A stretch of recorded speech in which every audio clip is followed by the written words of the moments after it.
સમાચારમાં આગળ વાત વડોદરાની તો વડોદરા મ્યુનિસિપલ કમિશનર વિઝિટિંગમાં દેશી દારૂની પટ્ટી મળવાનો મામલો છે। આજે વડોદરા પોલીસ પહોંચી વિશ્વામિત્રી નદીના કિનારે વડસર ગામની સીમમાં કિનારા પર તોડી પડાઈ દારૂની પટ્ટીઓ। દારૂ માટે વપરાતા જથ્થાનો નાશ કરાયો। પોલીસે 3 આરોપીની ધરપકડ કરી હતી।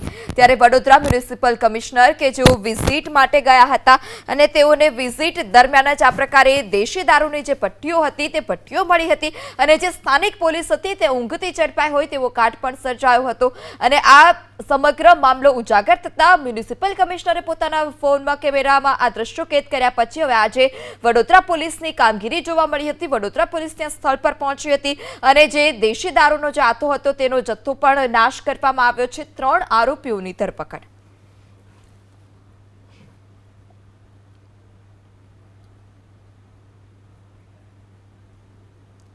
સમાચારમાં આગળ વાત નવસારીની તો નવસારીના જલાલપુર તાલુકામાં ખનન માફિયાઓ હવે બેફામ બન્યા છે। સુરતમાં ભૂસ્તર અધિકારી સામે ટ્રક લાવી અને ડરાવવાનો પણ પ્રયાસ કર્યો। ફ્લાઇંગ બોર્ડના અધિકારી વર્લ્ડ ઇન્સ્પેક્ટર સહિત સુપરવાઇઝરને ડરાવવાનો પ્રયાસ કર્યો હતો। સુરત ખાણ ખનીજના અધિકારીઓ ખનીજ ચોરી કરતા 4 ટ્રક જપ્ત કર્યા। ટ્રક સાથે ખાનગી વાહનમાં આવેલા રત્ના ભરવાડ નામના શખ્સે બોલાચાલી પણ કરી હતી।